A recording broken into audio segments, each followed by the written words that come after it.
That. Now, up for this half, we are moving into the brainiac part of the evening. For those of you who's like, hey, love is fine, but what about the mind? Well, we got something for you as well. The science of love. Allison Posey, she's a Lexington resident and recent graduate of the Harvard Mind, Brain, and Education program, where she helped teach courses in applying educational neuroscience for teaching and learning. And she does professional development all across the country and abroad. Will you please welcome to the stage Allison Posey.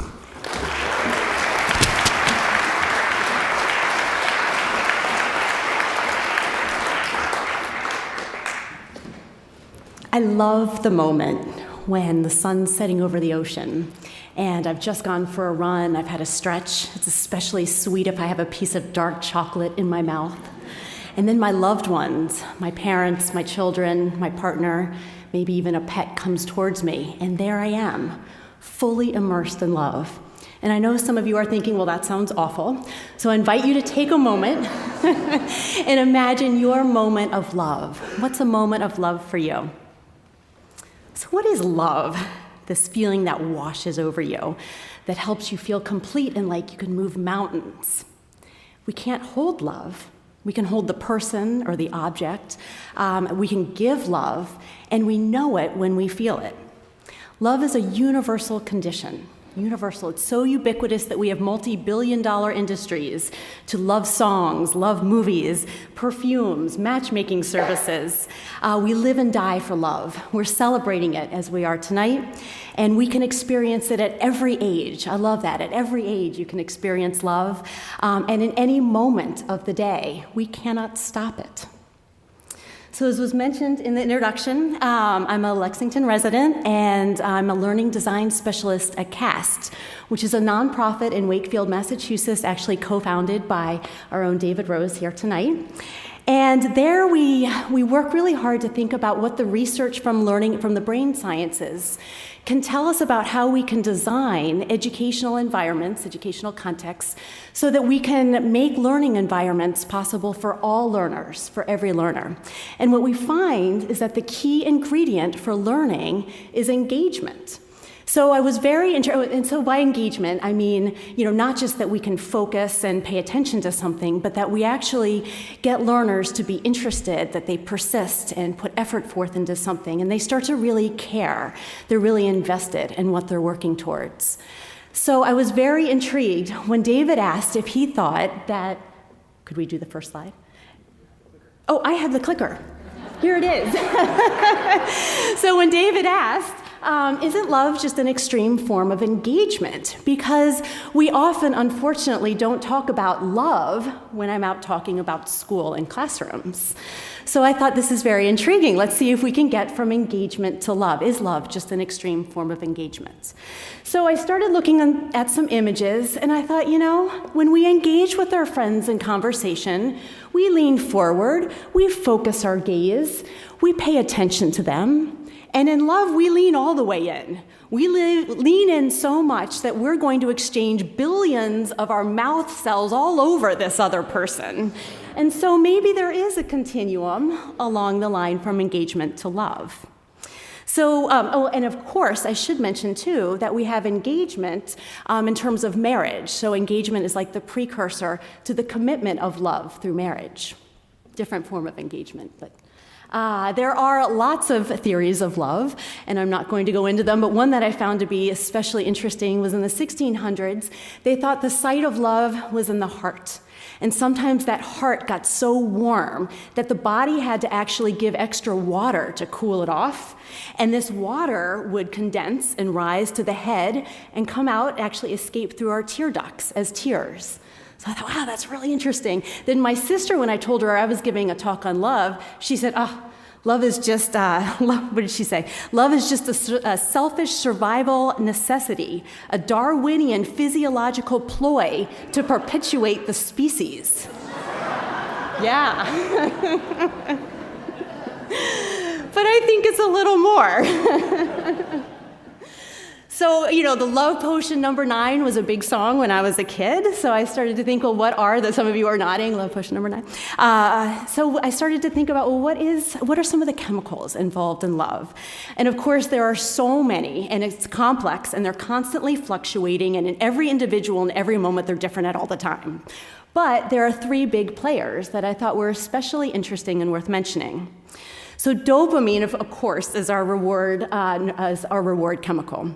Dopamine gives us the energy and the drive, and it says to our brain, I really like that, let's do that again.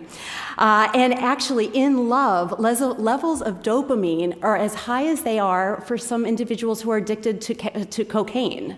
So just imagine, when you're in love, it's like you're addicted to cocaine. Very amazing.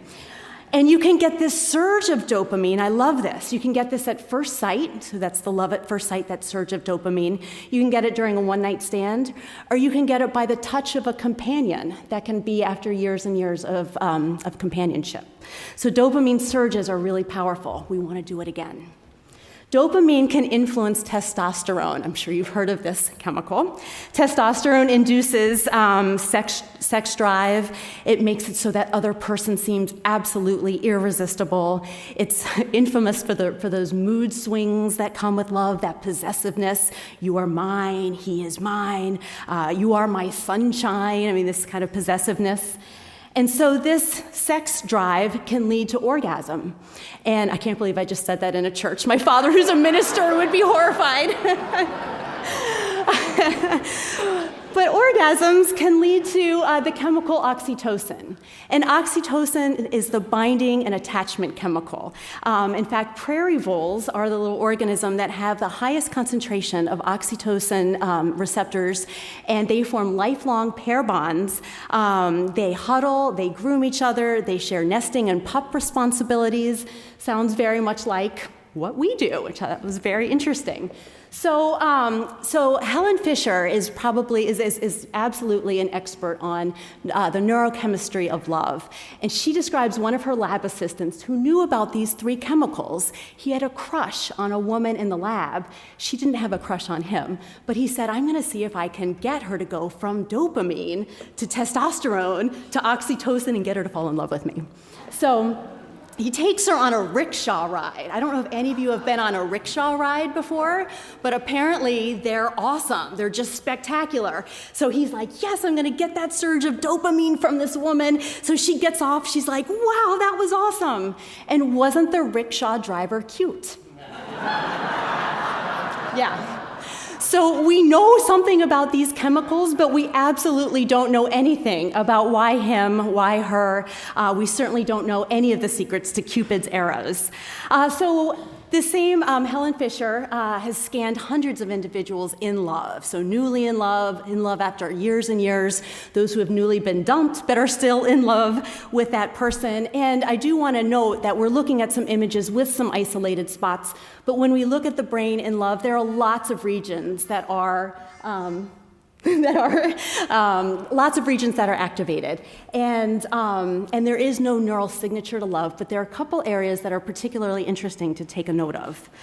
What amazes me is when we look at love in the brain is that we don't see it out in the cortex. We actually see it deep in our brainstem, next to the very areas that are responsible for thirst and hunger, for regulating our heart rate, and sustaining our breath. That's amazing to me. It's like the poets and the artists intuned and understood love before the neuroscientists, right? Phrases like, I thirst for you. I hunger for you. You take my breath away. These are what we're seeing in the very brain science of where love is in the brain. I just think it's beautiful. When we heard some of these stories tonight, some of the adjectives that were used were describing these areas of our brain that keep us alive. There's another area, so these slices of the brains, I should contextualize, although you're taking a slice across this direction, you're looking down in the top like you're peeking in a hat. So this area, the VTA, the ventral tegmental area of the brain, is responsible. It's like the dopamine sprinkler, and it's basically saying, "Hey, all these reward circuits, get involved. This is good stuff."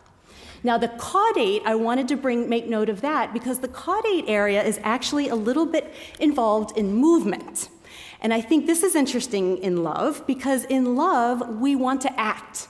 So even though we know we're not supposed to call, we're not supposed to show up at their house, we do anyway, because it's like we're driven to act, right? And then most interesting of all, so this is in our brainstem, this is next to the areas that keep us alive, but this frontal lobe, this part of our brain that really reins us in and helps us to formulate goals and plans, is turned off in love. Yeah, exactly. So I'm brought back to memories of my high school boyfriend chucking rocks up at my window. It ended up being my parents' window, and that energy, that drive, that motivation seemed perfectly logical at 2 a.m. when you don't have a frontal lobe.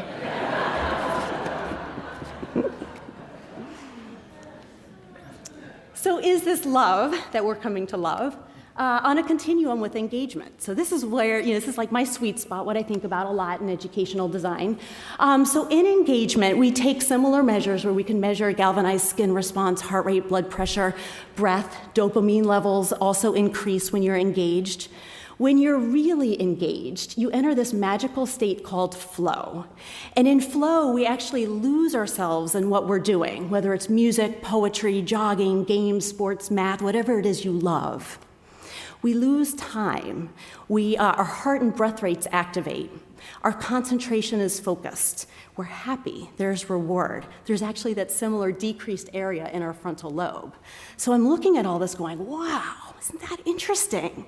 So if we go to design for engagement, what we do is we think about the goals that we have, and we think about how the resources balance with the demands. So if we have a lot of challenges, a lot of demands, but not very many resources, that can put us in a state of anxiety. But if we don't have a whole lot of challenge, that can lead to a state of boredom. So neither of those is good for flow. We want to get into that sweet spot of resources and demand. But I want to highlight one. I really want to think about this boredom when it comes to love, because that's not good. We don't need love. We don't want boredom when it comes to love. In the nervous system, when something stops changing, it actually gets ignored. So we experience this all the time. We actually have blood vessels that should occlude our vision all the time. Because they don't change, we actually ignore them. We ignore that they're there. So this is like what we would see. We don't notice the clothing on our body or the jewelry we may have worn for years because it doesn't change. It starts to lack meaning. We don't even pay attention to it. We don't want this for love. So I think one of the things that we need to do to get from engagement to love is to make sure we have sparks of novelty, something to bring a little awe into our day-to-day, to get a little boost of dopamine when we really need it. And so I know, especially here, as we're sitting in the middle of winter and it's been cloudy and some long days, we need to balance. We can't always have that spark of novelty. So we need to come up with some strategies, some resources, some ways that we can share words. The love languages is one that a lot of people find helps balance those resources and the demands. Another key ingredient, I think, to move from engagement to love is empathy. With empathy, you see some very interesting areas of the brain that are very similar. Now we're looking at a cross-section of the brain. And again, I want to point out there's an area called the anterior insula here of the brain. And that anterior insula monitors our gut and our viscera. Again, you see the midbrain. And then there's this area right down here, the medulla of the brain, that keeps your heart pumping. That's present when you feel empathy with someone. So we are not isolated brains. Our brains are fully embodied in our bodies and within our context, within our town, within our classrooms, within our homes. And the ultimate embodied experience we can have, I truly believe, is love. And we see that in the brain science. Love doesn't happen in our heart. It doesn't happen in our stomach. It happens here in our brain. It happens on the very systems that keep us alive. And when I started seeing this more and more, I was blown away. I was absolutely blown away by it. So is love just an extreme form of engagement? Maybe. But what makes me really optimistic is I do think that we can design for it. We can get into flow. We can lose ourselves in love by having resources to meet the demands of our day-to-day. We can add a little novelty, get a little wonder and awe by kick-starting some of that dopamine so that we don't habituate to each other, to those we really love.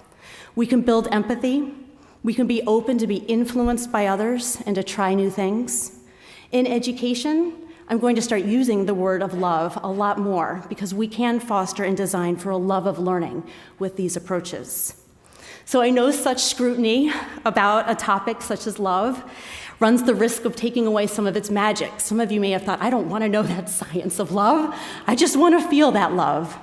But I actually think that the closer we look, the more we understand, the more that we have words to connect, to engage, to empathize, and to deepen our experiences of what love is. No one can take away your love ever, and you never run out of it.